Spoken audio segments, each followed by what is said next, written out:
네, 오늘은 기브온 주민들에 대해서라는 제목으로 말씀을 전하도록 하겠습니다. 오늘 우리가 살펴본 이 본문은 이 앞에 나와 있는 내용과 이어지는 그런 내용이지요. 오늘 본문 앞에 내용을 보게 되면 이스라엘 백성들과 기브온 이 백성들 사이에서 평화 조약이 이루어지고 있었습니다. 평화 조약이란 말을 들으면 참으로 좋은 것처럼 우리 귀에 들릴지도 모르겠지만 사실 이 조약은 거짓말과 속임수에 의해서 맺게 된 조약입니다. 출애굽기 33장과 민수기 이 33장을 보게 되면 하나님은 분명히 율법을 통하여 여호수아와 이스라엘 백성에게 가나안 원주민들과 화친하거나 어떠한 언약을 절대로 맺어서는 안 된다라고 말씀을 하셨습니다. 그런데 이러한 하나님의 말씀과 경고에도 불구하고 지금 기브온 이 주민들의 속임수에 넘어가서 그들의 언약과 화친을 하는 그런 잘못을 범하게 되었다라는 거죠. 무슨 일이 있었던 겁니까? 이 기브온 주민들은 소문을 들었습니다. 어떤 소문인가 하면 하나님에 대한 소문이죠.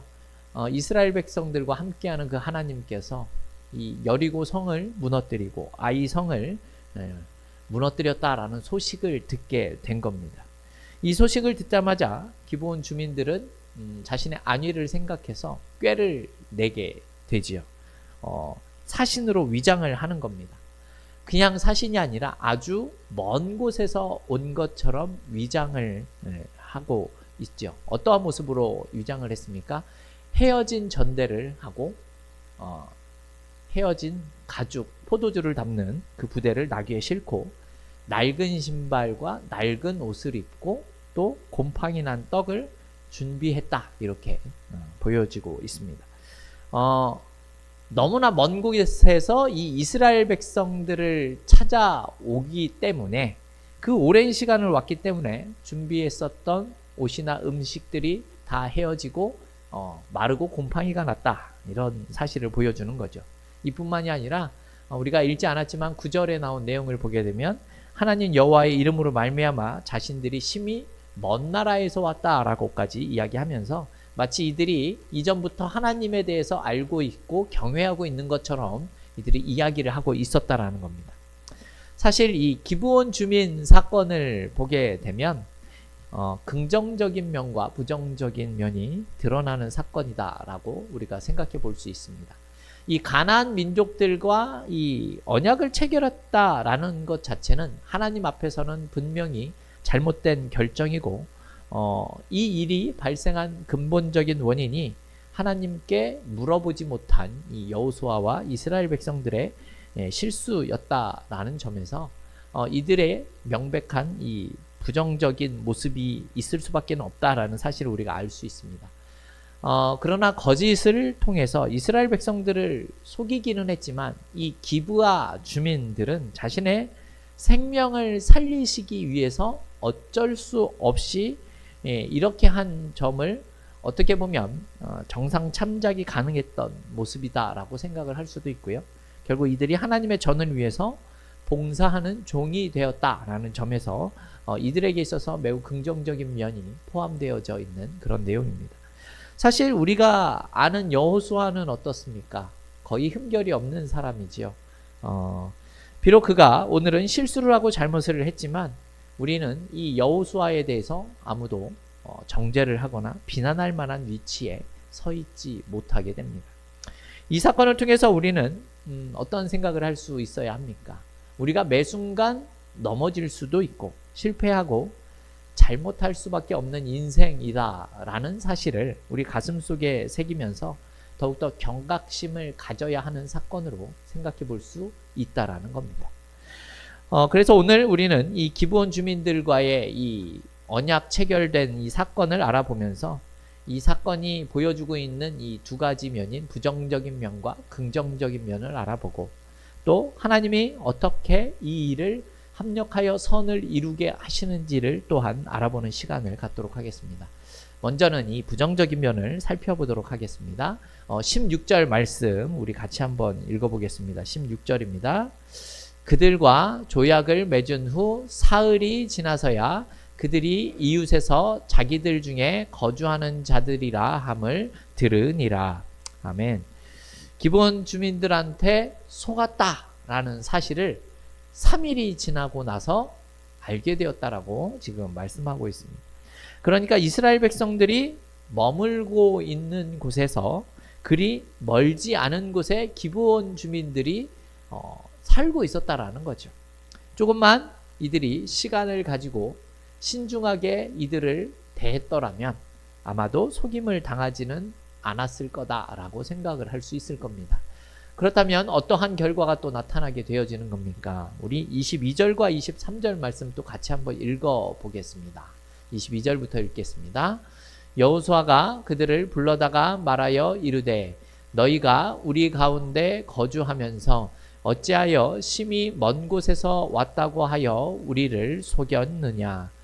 그러므로 너희가 저주를 받나니 너희가 대를 이어 종이 되어 다 내 하나님의 집을 위하여 나무를 패며 물을 깃는 자가 되리라 하니. 아멘. 이 일로 인해서 어떠한 일이 발생을 하게 됩니까? 이 기브온 주민들이 자신들의 목숨은 부지할 수 있었지만 이 이스라엘 민족의 종으로서 살아갈 수밖에 없다라는 사실을 알게 됩니다. 이스라엘 백성들은 가나안 이 원주민들을 종으로 삼는 대신에 그들과 더불어 함께 살아야 하는 처지가 되고 맙니다.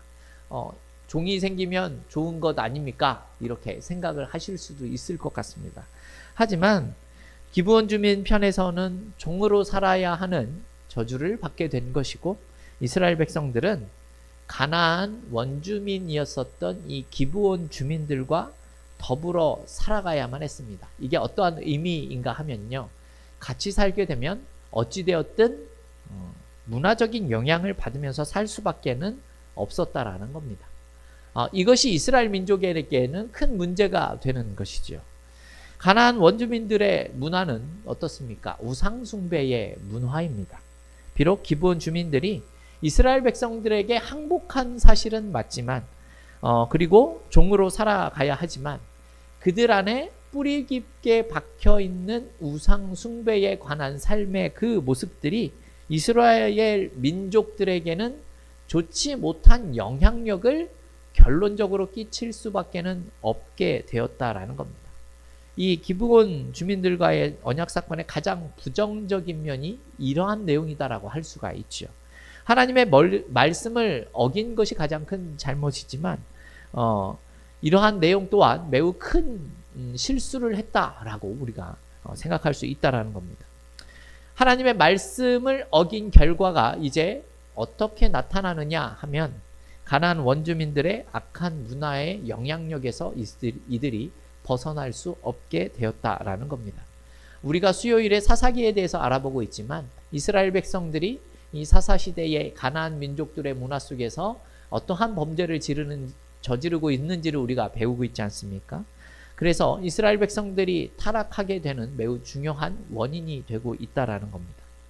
하나님께서는 처음부터 이러한 내용을 다 잘 알고 계셨기 때문에 가나안 원주민들과는 절대로 화친을 하거나 언약을 맺지 말아라 라고 말씀을 하신 것입니다. 또 이 일이 있은 후에 또 어떤 중요한 사건이 나타나게 되는데요. 무슨 내용인가 하면 초대왕 사울이 이 기브아 주민들을 죽이는 사건이 벌어지게 됩니다. 사무엘상 21장을 보면요. 이 일로 인해서 다윗 왕이 3년 동안 기근을 맞게 되었다라고 합니다. 그래서 이스라엘 민족이 큰 고통을 당하게 됩니다. 분명 여호수아 시대에 하나님의 이름으로 기브온 주민들을 죽이지 않겠다라고 맹세를 했는데 사울 왕이 그 맹세를 무시하고 기브온의 주민들을 죽인 이 일이 하나님 보시기에 합당치 않았었던 것입니다. 이 일로 인해서 이스라엘 백성들이 가뭄과 기근에 고통을 받게 되었고 사울의 많은 후손들이 죽임을 당하는 그런 아픔을 겪게 될 수밖에 없었다라는 겁니다. 하나님의 이름으로 맹세한 이 맹약이 언약이 한 세대에만 유효한 것이 아니라 영원하다라는 사실을 우리에게 지금 보여주고 있는 내용인 겁니다. 왜냐하면 여러분, 사람은 유한하지만 하나님은 영원하신 분이시기 때문에 그렇습니다. 그래서 그의 약속은 영원할 수밖에는 없다라는 거죠. 그래서 우리는 함부로 맹세를 해서도 안 되고 함부로 하나님의 이름을 들먹여서도 안 된다라는 겁니다. 예수님께서도 마태복음 5장을 보게 되면 함부로 맹세를 하지 말되 하나님의 이름으로 맹세를 하지 말라라는 내용이 마태복음 5장에 나옵니다. 단순하게 우리는 옳으면 옳다, 아니면 아니다 이렇게 이야기를 해야지, 내가 하나님의 이름을 걸고 말하지만 이것은 내가 하는 말이 옳다 이런 말들을 해서는 안 된다라는 겁니다. 여호수아 시대에 이 잘못된 이 실수 하나가 사사기 시대를 거쳐서 왕정 시대 또한 그 이후까지 수백 년이라는 시간을 지나면서 이스라엘 백성들을 고통스럽게 만들기도 하고 있다라는 겁니다. 두고두고 가시가 되어 이스라엘 백성들의 옆구리를 찌르게 되었다라는 것이지요. 가나안 민족들의 이 문화에서 자유롭지 못하고 하나님의 백성이지만 거룩하고 구별되게 살아가지 못하게 만드는 가시가 되어진 거다라는 겁니다. 우리의 잘못된 선택과 결정은 사실 나 하나만의 실수로서 끝나는 것이 아니다라는 사실을 우리가 또 알 수 있게 되는 내용입니다. 자칫 잘못하면 우리의 가족이나 혹은 공동체, 우리의 후손과 자손들에게 나의 실수가 안 좋은 영향력을 끼칠 수도 있다라는 사실을 기억하면서 우리는 최대한 섣부른 결정이나 선택을 하는 것을 주의해야 한다라는 사실을 기억해야 한다는 것입니다. 그래서 우리가 살아갈 때에 선택을 하고 또한 결정을 하는 문제에 있어서 늘 하나님께 기도하고 간구하는 모습을 통하여 하나님의 인도하심을 구할 수 있는 저와 여러분이 되어지길 원합니다. 또 두 번째는 긍정적인 부분에 대해서 좀 살펴보려고 하는데요.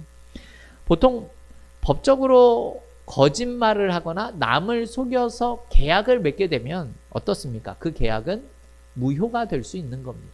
그죠? 강압적으로 하거나 불공정한, 한 사람에게 유리하거나 한 사람은 불리한 이 계약 자체는 법적으로는 무효가 될 수 있는 그러한 내용입니다.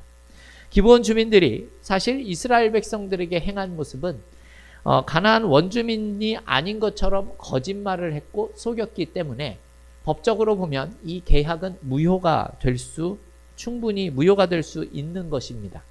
그런데 오늘 본문을 보면 하나님의 이름으로 맹약을 했기 때문에 이것은 취소될 수 없다라고 표현하고 있습니다.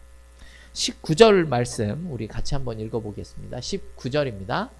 모든 족장이 온 회중에게 이르되 우리가 이스라엘의 하나님 여호와로 그들에게 맹세하였은즉 이제 그들을 건드리지 못하리라. 아멘. 여러분, 하나님의 이름으로 맹세를 했다라는 사실은요, 생명을 걸고서라도 그 맹세를 지키고자 하는 단호한 결심이 있어야 한다라는 사실을 우리가 기억해야 하는 겁니다. 그래서 이 맹세를 지키지 못하게 되면 어떻게 되는 것입니까? 우리는 하나님의 이름과 하나님의 영광에 먹칠을 하는 결과를 만들 수도 있다라는 사실을 기억해야 하는 겁니다. 자신의 생명은 둘째 치더라도 하나님의 이름과 영광에 먹칠을 할 수도 있는 상황이기 때문에 한 번 한 맹세는 반드시 지켜져야 한다라는 겁니다. 그래서 이 맹세 때문에 이스라엘 백성들은 이 가나안의 문화로 인하여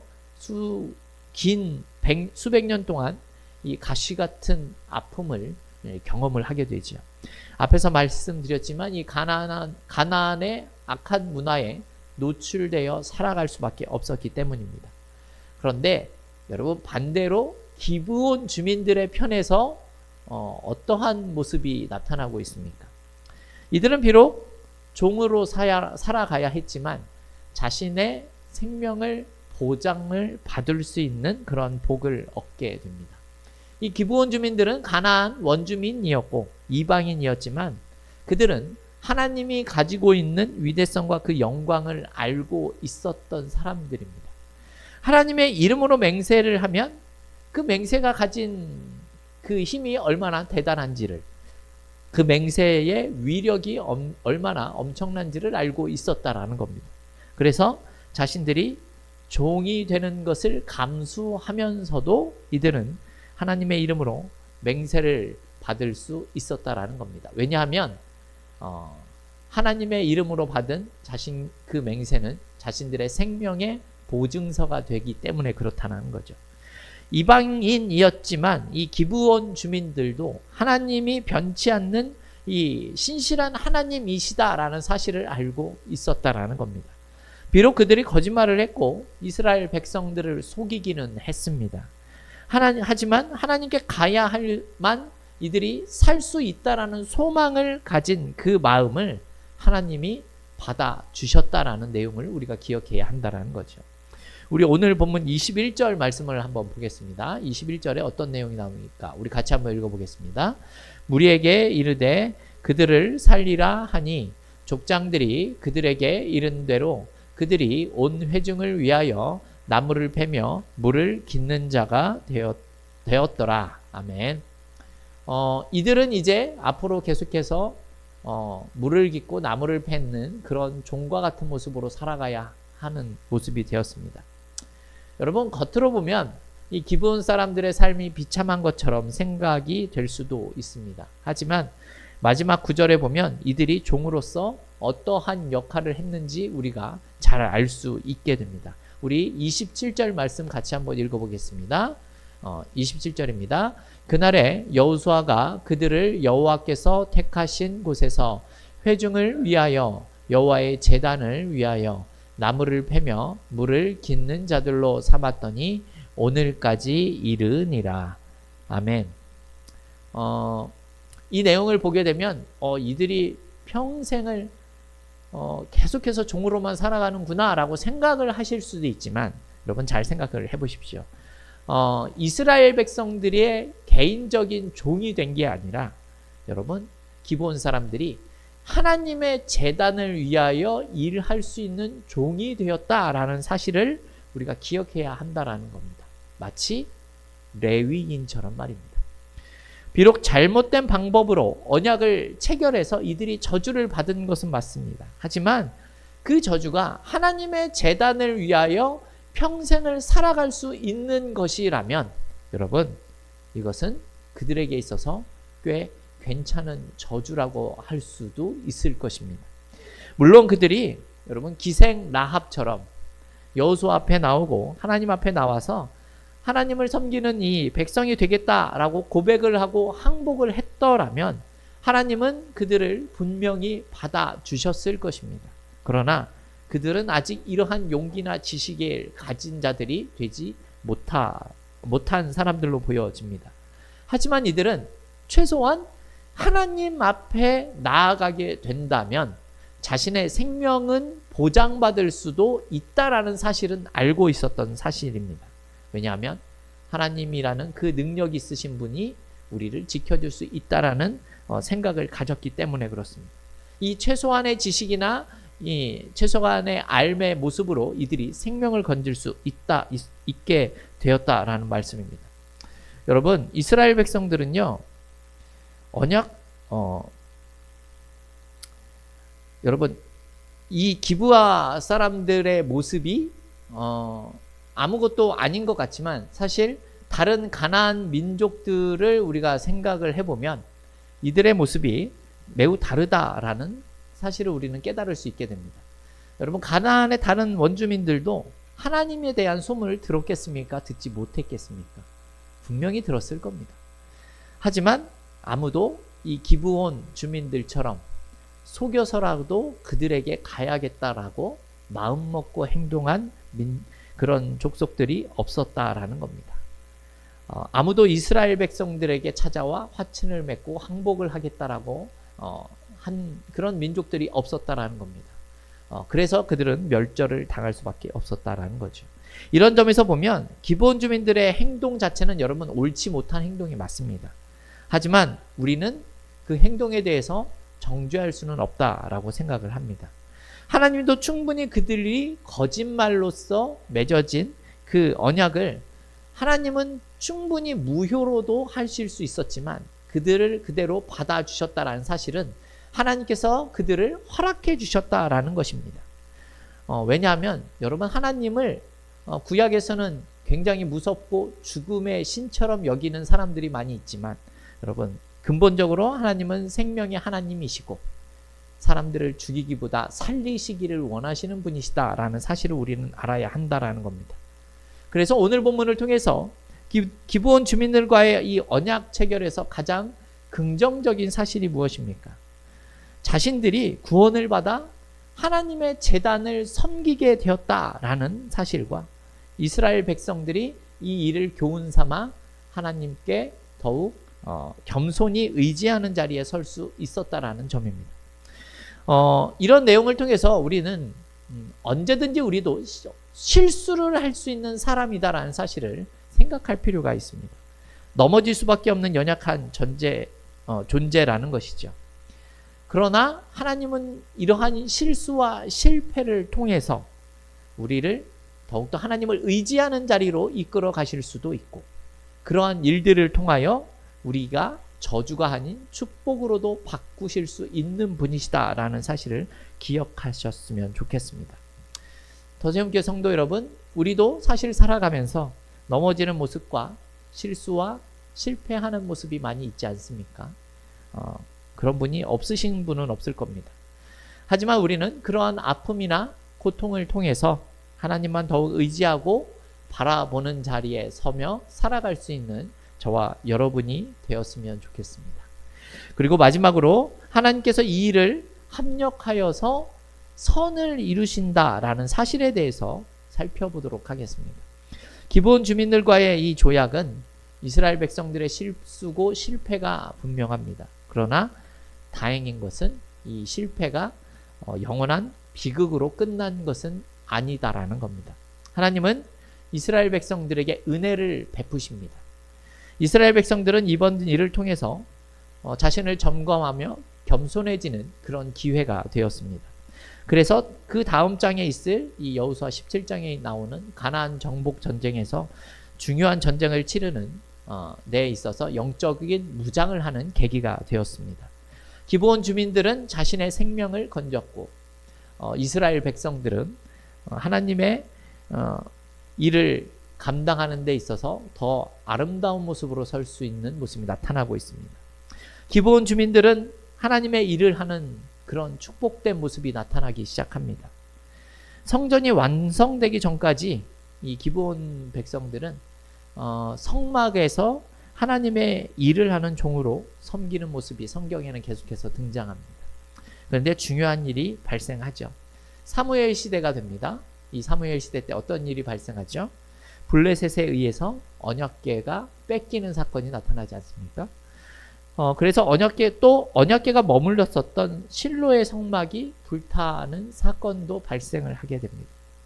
이 일이 있은 후 어떻게 되냐 하면 기브온 주민들이 있었던 곳인 기럇 여아림이라는 곳으로 언약궤를 가지고 가서 자신들이 머무르는 곳에 이 언약궤를 보관을 하게 됩니다. 여기서 중요한 사실은 기브온 주민들의 희생과 헌신의 모습이 있었다라는 겁니다.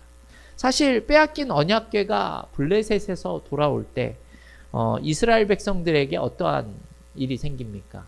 함부로 언약궤를 만졌다가 징계를 받아 사람들이 죽임을 당하는 일이 발생하게 됩니다.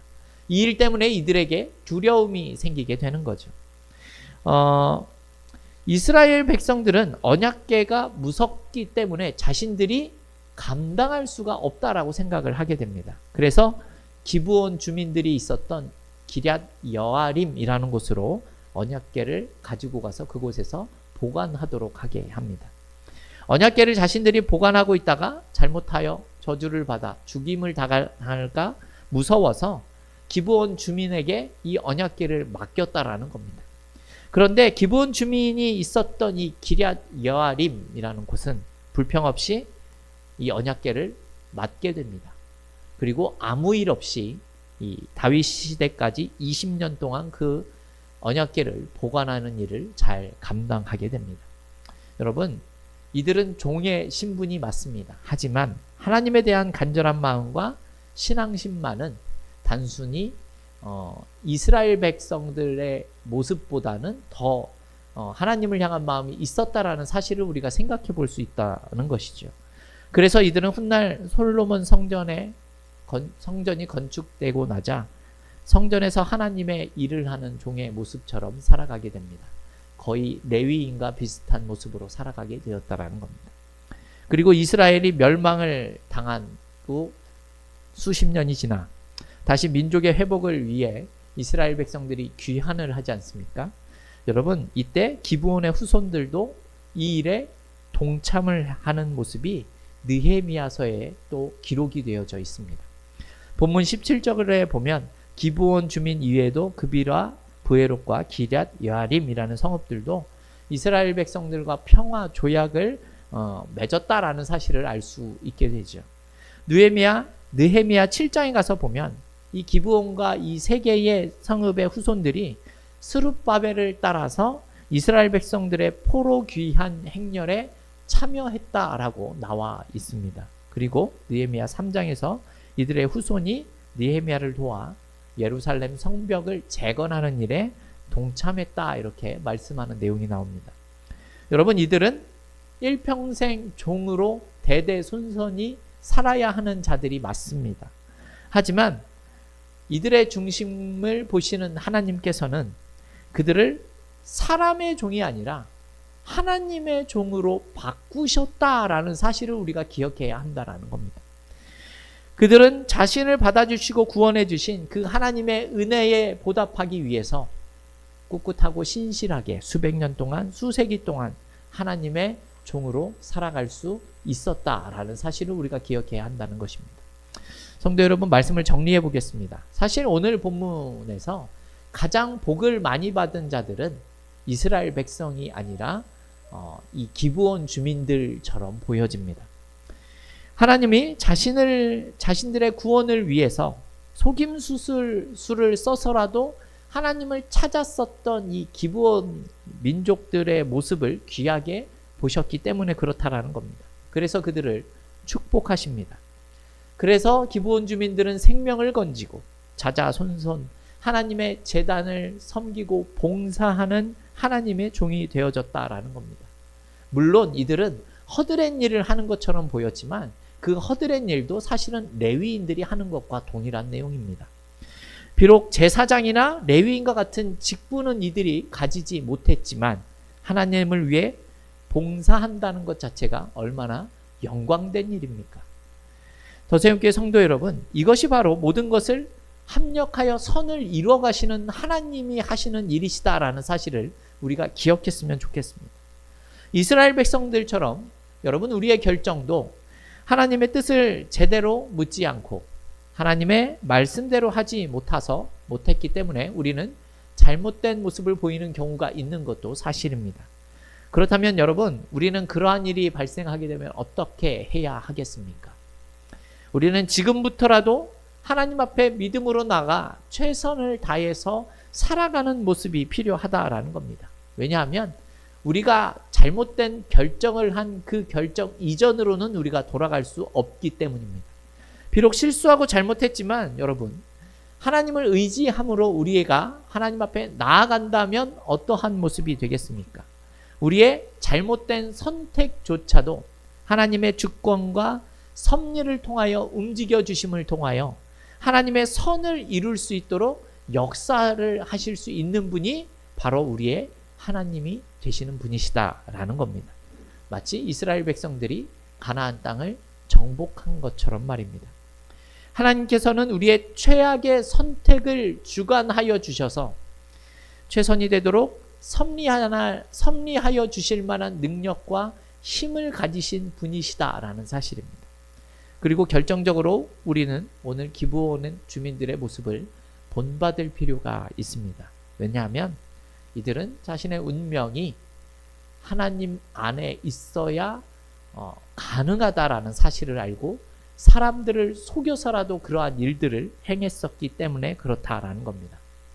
성도 여러분, 우리는 나의 최선의 선택과 내가 운명을 개척하기 때문에 잘 살아갈 수 있는 존재가 되는 것은 아니라는 사실을 기억해야 합니다. 우리의 인생은 나의 잘못과 실수에 따라서 또한 결정되는 것도 아니다라는 겁니다. 우리는 하나님의 은혜와 사랑과 그분의 주권과 통치 안에 있게 된다면 이 세상 사람들이 말하는 운명과 실패 속에서도 하나님이 합력하여 선을 이루는 놀라운 결과를 경험할 수 있게 되기 때문입니다. 우리 더세움교회 성도들은 우리의 실수와 잘못, 우리의 연약함을 통해서 이 모든 사건을 통틀어서 하나님이 우리에게 생명과 삶의 주관자가 되시고 하나님의 백성과 하나님의 자녀들의 삶을 합력하여 선을 이루실 수 있는 우리의 아버지가 되신다라는 사실을 깨달음을 통하여서 하나님의 놀라운 은혜를 경험하며 살아갈 수 있는 저와 여러분들이 다 되어질 수 있기를 주님의 이름으로 축원합니다.